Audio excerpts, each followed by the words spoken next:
Bonsoir, bonsoir, bonjour. C'est Congo News 24. Bande Konanga, comme toujours avant de commencer notre émission, nous disons merci à Dieu.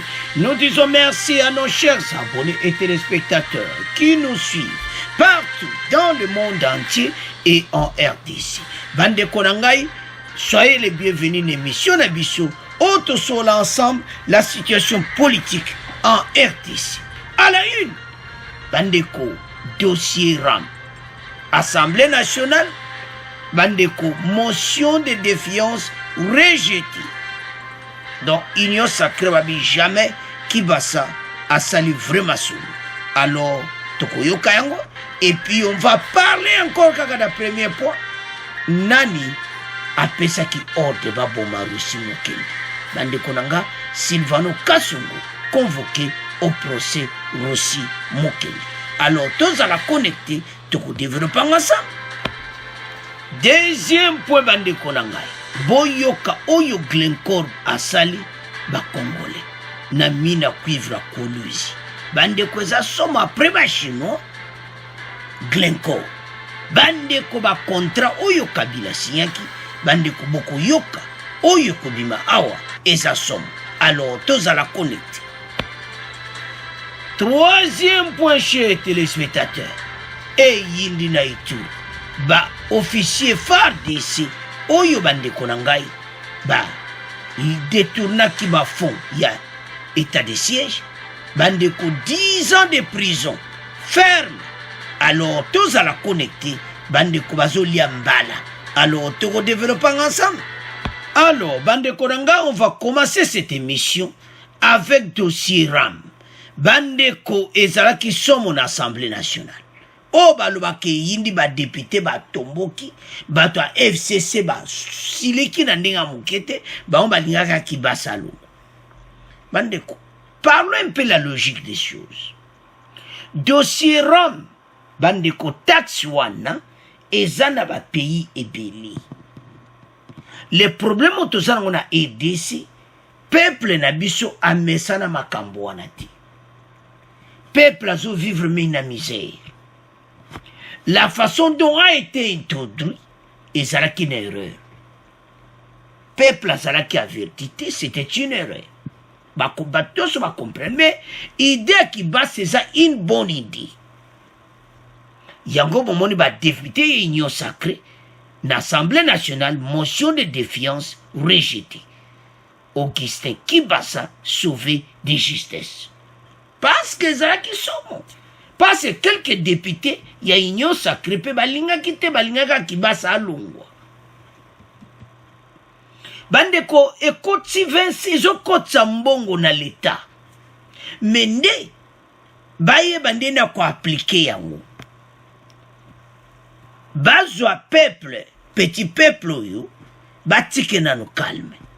Bango nyonso ba futa yango taxe wana ki basa continuer le kolo za sauver. Continuez nango. Kotika te continue nango.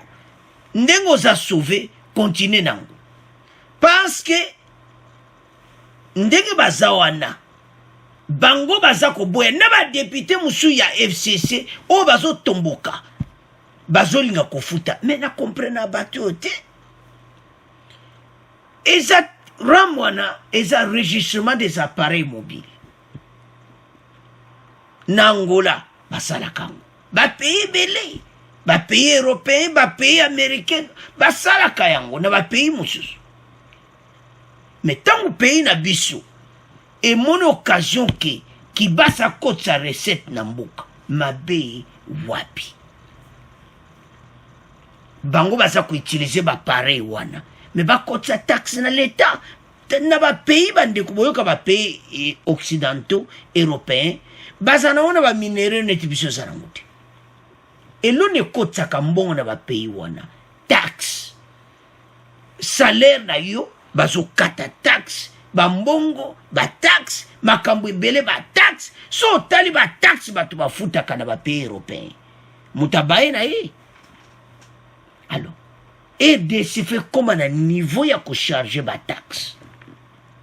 Mais na ndenge tozo côté là ba peuple congolais o bazo débrouiller il fallait kotika bango MP ou bien kotia mwa ba monta moka miki neti ba la moitié à $1 bilbomblio moka miki do peuple maintenant sentir ti ozomona parce que $1 pesaka ki belé pour na peuple congolais oiseau de bruit alors ba député botiela bon ba grand montant ba ministre ba grand montant il y a FCC ba bango tout wana ba o ba dirigeant ba parti politique ba grand montant na dossier ram félicitations Kibasa au sali vraiment solo mbongo kotara kesa leta mais au sala ki erreur tant tozo kumisa ope tozo lo ape erreur yo sali c'est celo to lingaka awa na mboka na biso makambo ifo au lobby o mabe mutasali bo pesi solution za boy Congolais o nyonso azo débrouiller bana wewa bato nyonso bazo débrouiller ba futa moi monta moi a sentir coûter do ba monta moi va katie kale a futi par exemple a sombi ni na ye à $10 ba retirer kaka ba centime moko boy do o sentir a moti ba centime mona ya peuple congolais azo débrouiller so ba sanction ça la kaka ba millions. Tout ça combien à 80 millions.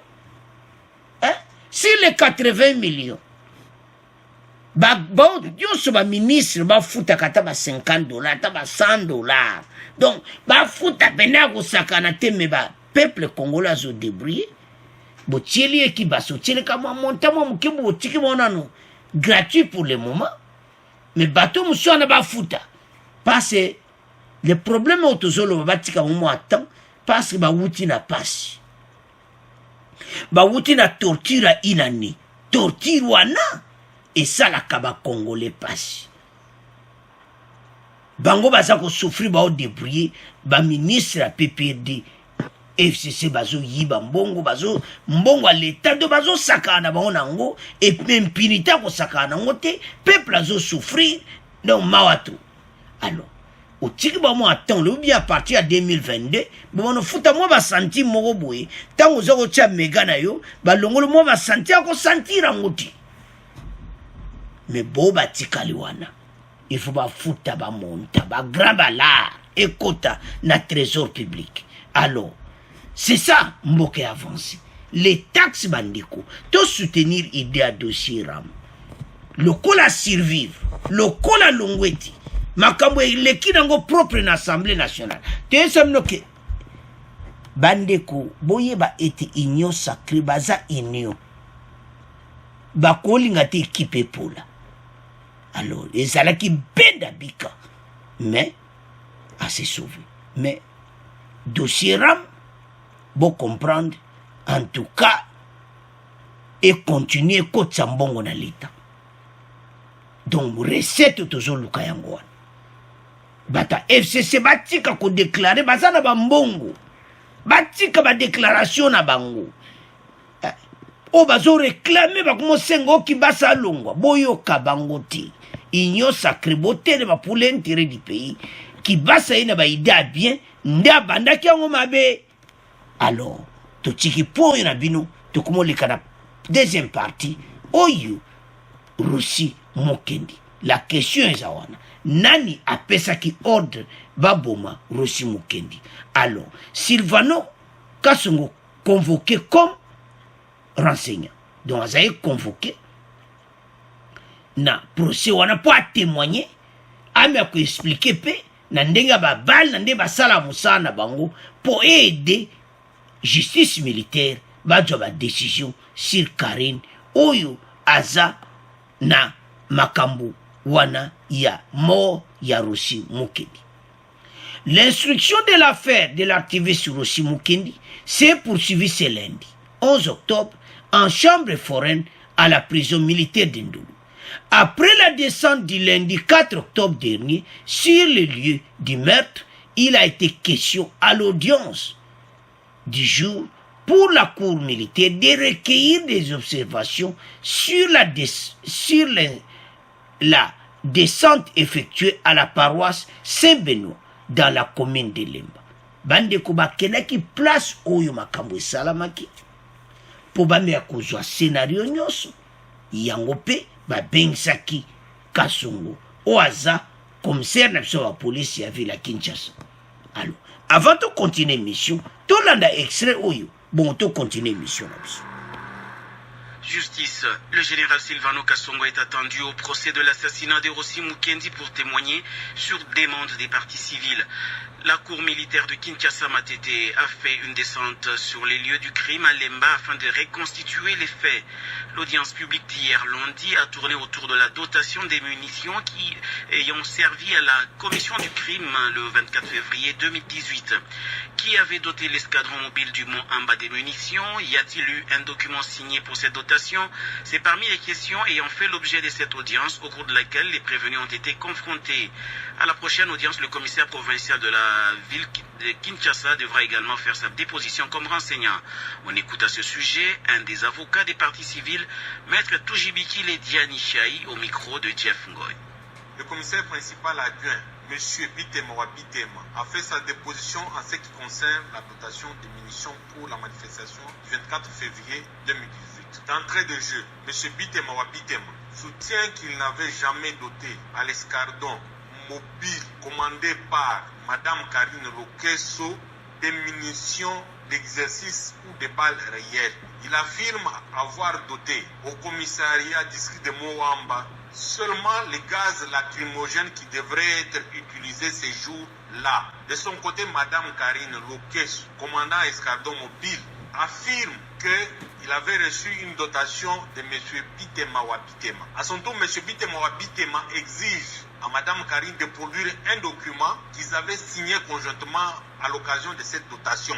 Mme Karine soutient que cette dotation a eu lieu de main en main sans document. Alors, bandeko nanga ça chauffe na procès Mukendi. À l'instant des observations, la cour a auditionné les ravitailleurs. Le commissaire adjoint ya ba police Bitema Wabutema wazaki na lera Kabila.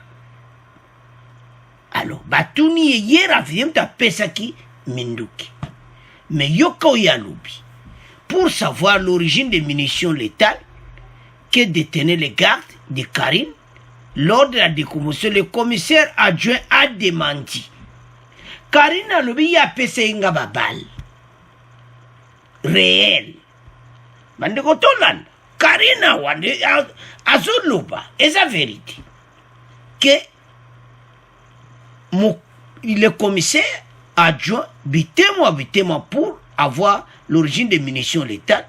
Lors de la déposition, le commissaire adjoint a démenti avoir remis des munitions à Karine Lokesso. Car si c'était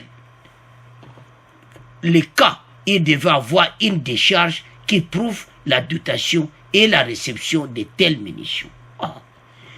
Et c'est ça, après ça qui est massage wana. Il faut avoir une décharge. Bon, wana makamu na ba. Karine alobi ba pesa ki ezaki na décharge te. C'est qu'on place nde mokonzi ya ba police a eu raison. Abi alakisa papier to signaki onga na pesa ki yango. Question siko to tuna na babuli. Est-ce que bango le bakenda kawana? Le bakende ajuba Minduki bakei. Est-ce que ba pesa ba signaka po ajuba ba balle réelle? Il y a le bas PC bon ba balle réelle. Soit PC bon balle réelle, Karine il faut azalana ba décharge. Karine a le bezaki sans décharge ba pesa ki bon. Siko nana zolo ba vérité. Et c'est ça Karine ou bien ça commissaire à la police. Pour moi le problème siko Congolais tande ba za ko traiter biso. Ba policier Karine andimi ki ba pesa ki ba balle réelle. Parce que moi, parce que Mukendi a été tué par une balle réelle. Bota la gouvernement où il dirige à Kibiso. Tant que le Congolais bo fungo la mission. Makamba bien yango ya kusala ba marche. Ba marche kaka seni kaka makamusu ezate. Kaba poste 2023 makamu yango. Fayu lo koti na nzela makamba procès Mukendi ndegeni. Mais pas que yango te. Mission na kaka pa ya 2023 kake pa ya Fachi makambo elekana on a l'era Kabila, on n'en parle pas. Makambo il de cette zokende wa bofungola misuko makambo yango fayulu na bango nyoso la muka basala marche ke mutu abomaki mukende asa nini amonana. Mais il n'y a pas de marche. Et ça sonne pe mawa. Makambo muta marche ezate bango kaka kokene makambo ya ba élection. Alors c'est la honte. Et ça sonne. Alors siko boyoka. Alors boyoki do makambo yo bandeko eza pasi pe mawa. Ya wangani bolandi on a lobi Karine a l'accès des charges. O yele a pesake masasi ba PCD. Mais comment? Sikoyo na bango mibale nani azoloba vérité? Nani apesaki ordre baboma Rossi Mukendi? Babone question yango wana tutieli bino bochango na mesa. Po eza ya kuinda na ndolo alors babengisi Kasongo. Kasongo yaka. Tala makamu tozana ngwawa. Commissaire adjoint ba police Bitema wa Butema alobi na biso ete pour appeler sa masasi il faut signer des charges. Alors yo yaka koransingi ndenge musala ngwe salamaka. Parce que y a le mec qui a pensé qu'il va masasi ti a pensé que Karine ba gaz lacrymogène. Karine ba pensé ko gaz lacrymogène. Karine a vite boniko na lo ba vérité. A pensé ngai ba balle réelle. Commissaire Bitema bi laki sa preuve ezate. Zomona. Donc c'est comme ça na kata justice. Tozo yebara biso ne makamango eza. Mais le ko la preuve ezate. Karine azo mema makamu nyonso azo kele prison. Pona assassinat ya Mukendi. Siko garde wana aza en fuite. Makanka to loba yango. Garde un bakiro kangela ye wapi. Alors, avançons. Le commissaire divisionnaire adjoint de la police nationale congolaise de Kinshasa, Silvano Kasongo, est attendu au procès, je m'excuse, de l'assassinat de Rossi Mukendi pour témoigner.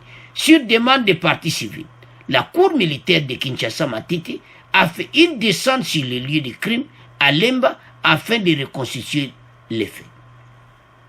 Makambo yo bandeko ba Congolais to lamuka. Talamboka nde ezali kotambola. Yozo marché pour na pouvoir. Ndenge par exemple lamuka basala qui marche. Mais ba konza ba police ba pesi ba balle réelle. Siko botale pato zalaki na e pato zalelo bo raisonner. To fungola miso. To lamuka. Qui présente aux années lelo azom même absent la direction à bon samboka. Samana ba police moka uta usala ngopeli susu na lepe afachi. Donc toujours mona quand même que mbala moko décision ba kangi muto à les prison tout ça. Ozomona ba muso ba kimi mais un jour ba c'est comme ça. Mais zate que les kambo tale bazo ko samisa yango. O salami lera fachi ataba bomaki garçon et mikini. Ba samisa mbala moko. Pourquoi oyo bazo samisa on lera fachi? Pourquoi lera Kabila ba samisa ki bangote? Botuna ba question. Bo comprendre pas to wuti, ne pas to zokende. Bo la moka. Alors c'est Vano Kasongo en personne a expliquer pe ko aider bango ndenge makamango ezalaka. Alors bande konangai, c'est à ce point, tu commences à premier point, tu commences à deuxième point. Alors, bande konanga, tu commences à deuxième point. Boyoka oyo Glencore a sali ba Congolais mine de cuivre na Kolwezi. Bande kotango boyoka extrait oyo ko sala bino pasi. Botomboka ti. Toyaka na be mission pour na ko edemboka. Makambo oyo esala makali susuti. Ba contrat oyo ba signaki o Kabila signaki na Glencore bandeko mawatru bakomi na un nouveau patron Gary Nagle assume depuis le 1er juillet 2021. Bandeko Glencore est une société suisse oyo bango bazana masolo ya cuivre na cobalt na RDC. Surtout cuivre. Yango nde bango pena ba spécialisé. Tête du géant suisse des mines et du négoce actif notamment dans le secteur du cuivre et du cobalt en RDC. Donc bango pena côté cobalt lelo ba car électrique baba kambo ebele Glencore azana kati ya masolo. Mais oyo bazo sala ba artisanat na biso congolais eza pasi pe mawa. Botala ndeni l'état oyo batamusaki mboka. Eza pasi pe mawa koyoka ndeko no congolais azolela. Mutu oyo azosala na minde bozomona bango wana bazo s'en sortir penati. Des jeunes congolais batomboki nde ozomona bango wana na nzela nde bozomona bande batimolaka des risques musuba bauta okufa mabulu edindisi mais bazosala musala na bango bango baza côté kuna beindustrie bango baza na côté artisanal siko beindustrie Glencore alobi o place wana eza ya biso foda bengana bino babengana biso mais tokolesa bana ndenge nini bino fo bokulongo wana pasi wana biso fo tochimola artisanat il faut bolongwa place na bokende soki wapi na Kolwezi so totala ba scénario oyo ezosala pasi na mboka na biso contrat oyo basinyaki yango ndenge Glencore un nouveau patron trop gourmand ye wana Nagle le 1er juillet à côté na pouvoir aye ndenge makambo ya chinois baosala ye na yango alobi nde boza wana bozokite wana eza place ya Glencore mabele wana nyonso Glencore olongaki susu yaki na mabele eza bakongole yango bacontrôle tout à revoir po bato oyo baata baintere na bango notre peuple azotika na kati ya pauvreté. En République démocratique du Congo, les exploitants artisanaux des mines sont en conflit permanent avec les entreprises industrielles qui les accusent d'envahir leur gisement. C'est le cas de la mine de Chabara, à 50 km de Kolwezi, où près de 15 000 creuseurs sont menacés de déguerpissement par l'entreprise minière Mutanda, propriété du géant suisse Glencore. Glencore, sous la société Mutanda, au bazosala na bango, bamoni ke 15 000 creuseurs oyo, place au bozan bolbande ko 15 000 Congolais. Bazanga misala. Pona nini Glencore angazo esikana. Bandiko boko yoka toko tchela bino. Mais ce n'est pas possible. Totika kaka boulot kaka boué. Alors, sans plus tarder, toyoko ba Congolais bazoloba, boyokango, nde Glencore azobenga na bango, bon to continuer mission na biso. Jean-Félix Kabemba, la trentaine, est arrivé sur le site de Chabara il y a seulement quelques semaines. À l'aide de son burin, il exploite du cuivre pour survivre avec sa famille. Mais il est inquiet. L'entreprise Mutanda Mining, propriétaire des lieux, veut récupérer sa surface exploitable. J'étais sur le site d'Okasson, puis on nous a chassés. Je suis allé travailler à Kisankala, là aussi on nous a déguerpis. Même ici à la carrière d'Okawama, l'entreprise minière Mutanda nous demande de partir. On nous chasse partout. Finalement c'est quoi? Kakweto Anderson est un autre mineur. Il n'est pas prêt à abandonner ce site minier. Où est-ce qu'on irait? C'est le seul endroit qui nous permette de gagner de quoi nourrir nos enfants. Il n'y a pas d'autres zones d'exploitation artisanale. Les zones minières artisanales sont de plus en plus rares. Le gouvernement congolais vend la plupart des gisements aux entreprises industrielles. Une situation qui touche plus de 200 000 exploitants artisanaux autour de Kolwezi. Joseph Kaouba est responsable de la coopérative minière du Katanga, Komakat. Au lieu que le mine amène la paix à cette catégorie de personnes, mais ça devenait comme de porter malheur. Parce parce que nous sommes obligés de nous déplacer partout pour laisser la place à l'industriel, comme si le mine du Congo était l'apanage du secteur industriel seulement. L'État lui-même, après avoir tout cédé, se retrouve en difficulté pour gérer des communautés locales. L'exploitation minière artisanale en RDC est une activité informelle. Elle est donc considérée par les pouvoirs publics comme une simple activité de subsistance, mais non reconnue comme une activité économique à part entière. L'État congolais devrait trouver une solution alternative selon Florent Moucha, expert minier. Les ministères doivent faire en sorte que nous puissions passer de l'artisanat minier activité sociale à la petite mine. Là où on a des concessions, on fait des études de faisabilité, on cherche des appuis financiers, on place les personnes pour exploiter. De son côté, le gouvernement provincial à Kolwezi tente de désamorcer la crise entre les mineurs et l'entreprise Mutanda. Des négociations sont en cours avec la compagnie pour que soient concédés les 2 carrés miniers de Chabara aux creuseurs artisanaux. Mais le géant minier Glencore n'est pas d'accord. Il considère que ces gisements miniers lui appartiennent. De retour de Kolwezi, Denis Mayo. Alors, bande konanga tolandi biso nyonso wana reportage wana eza pasi pe mawa place oyo biso congolais azo débrouiller ale sa famille na ye parce que eza baminere na biso biso mpe tosepela nango obeti oki otimoli oki oteki ozwipela na yo ekomi bitumba na Suisse Glencore, sur la société entreprise minière Mutanda, bayi, balobike, biso na contrat aussi yangi na Kabila.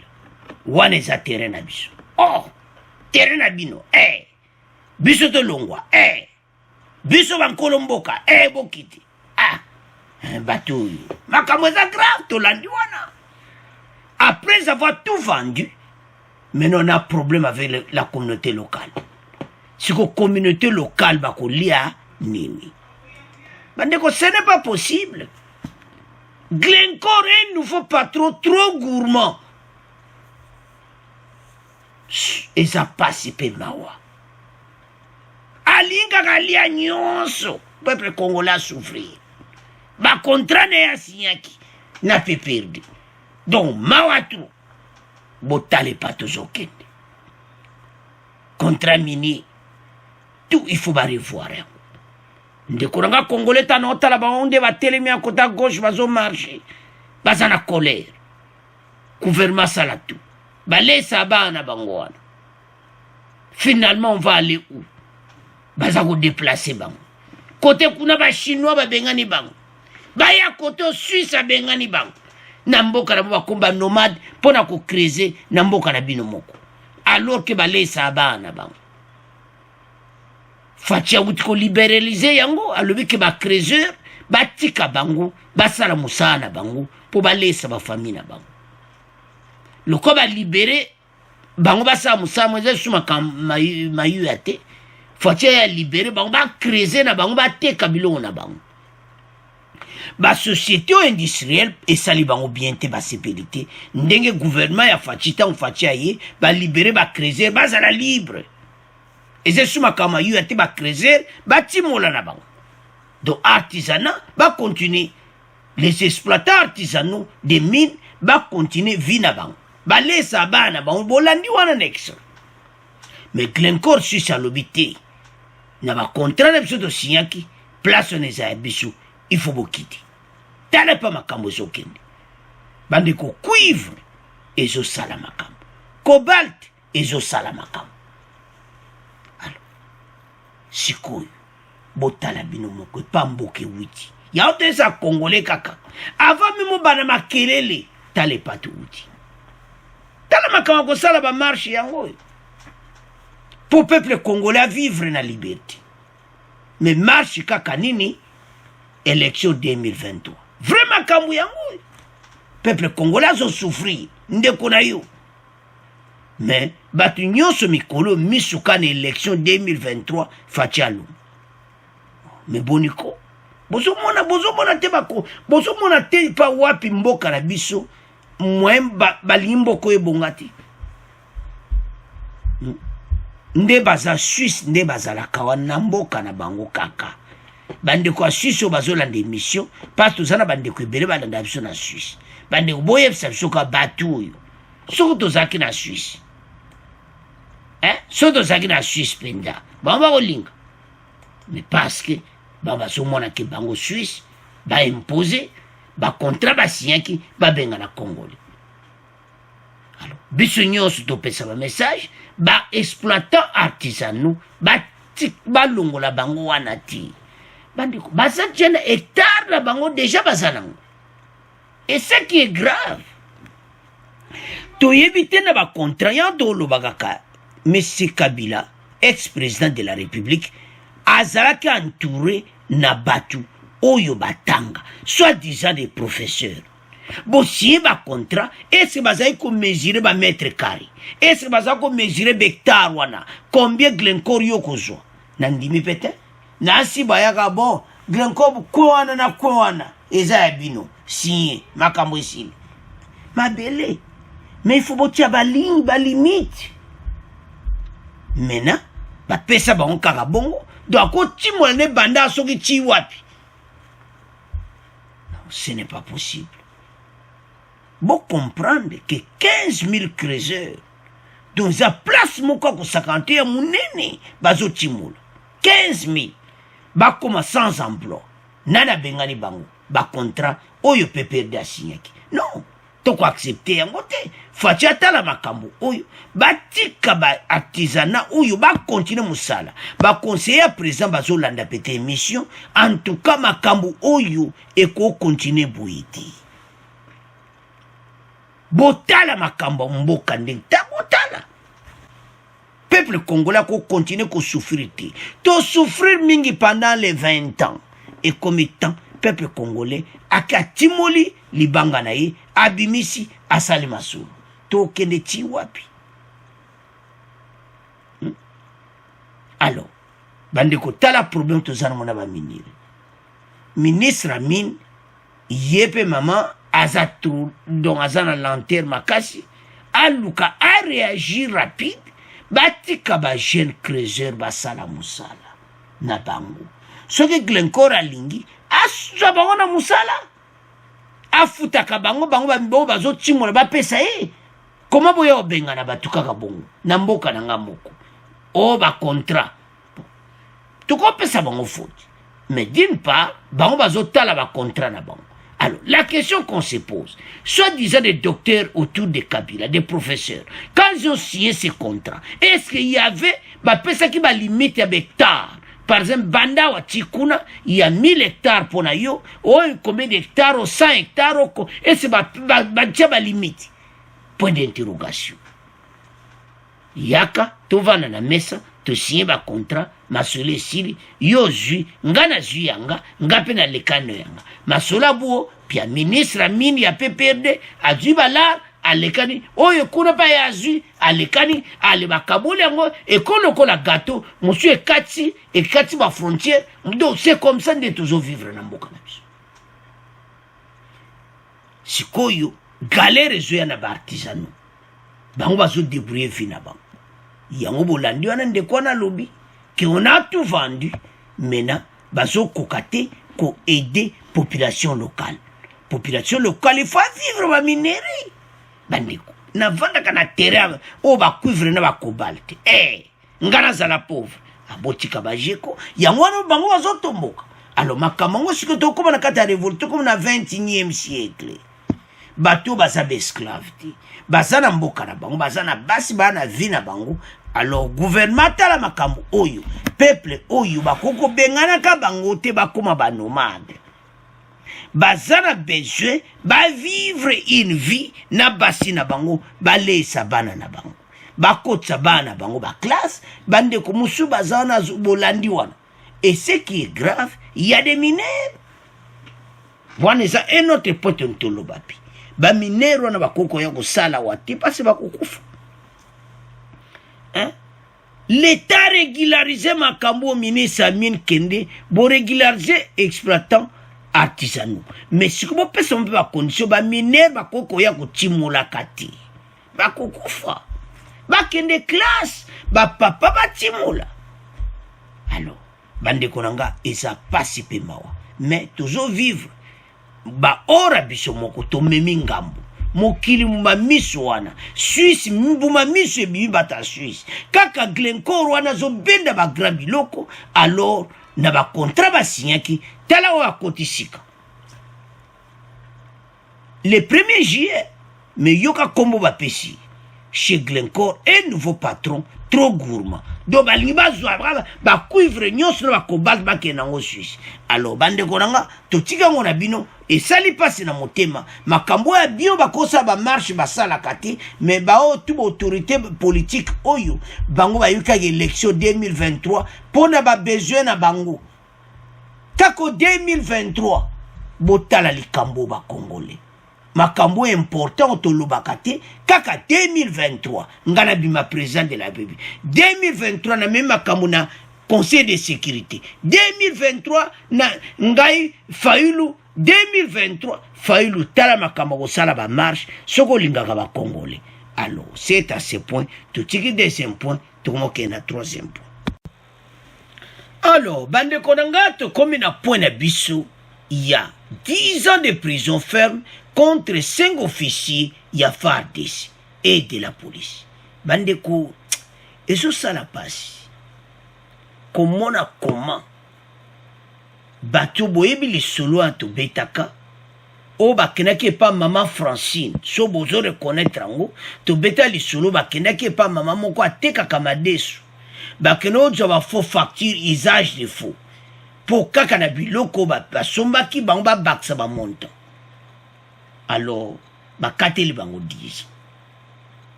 Bon mona comment bato ba wuti na gouvernement o eleki ba yena makambo antina gouvernement fachi état de siège kake bandi ba bandi ba mayuya. Alors, pona ko pesa idea li solo oyo pobo comprendre que e wuta ke bande kindeini. Bango babiloko ba sodei. Ba moni qu'il faut basala mayuya. Alors, ba kyojo ba facture le coûté pas maman te kaka desu na wenzabunia. Maman Francine. Ba comme ba maman wana te kaka desu, ba MC maman na pesa ba on facture moko vierge. Maman Francine pas le bojo facture vierge yango. Ma solo moni ba général maman Francine a pesa ba on facture moko vierge. Bobine monsieur le kito lubakia. Alors, lelo mi beke koi. Bango nyonso ba du 10 ans de prison. 10 ans de prison ferme requis contre 5 officiers de FARDC et de la police présumée auteurs de détournement de fonds alloués aux opérations. Le ministère public a confirmé ce mardi 12 octobre son réquisitoire de 10 ans de prison ferme contre 5 officiers de l'armée et de la police, poursuivis pour le détournement présumé des fonds alloués aux opérations militaires dans le cadre de l'état de siège en Ituri. Bango côté ba damage. Na ba médecin na kati ba côté ba kambango. Na yo kozo anzambe. Oyo kezo sala passe. Yango bambongo ezaki clarté yango bomona ki tango ami tango fo akenda ki kuna na be inspecteur bakanga ki ba officier wana nyonso on toko tangela mno bakombo o bakenda ki ba mama Francine siko bakombo emonani nzambe ba bendi ba grand ba montant. Ces prévenus sont le lieutenant-colonel Walter Landou, le commissaire supérieur Laurent Kalakwato Tchana Botanga, le colonel Robert Kassongo, le colonel médecin Akwandei et le colonel Sadiki Delphin.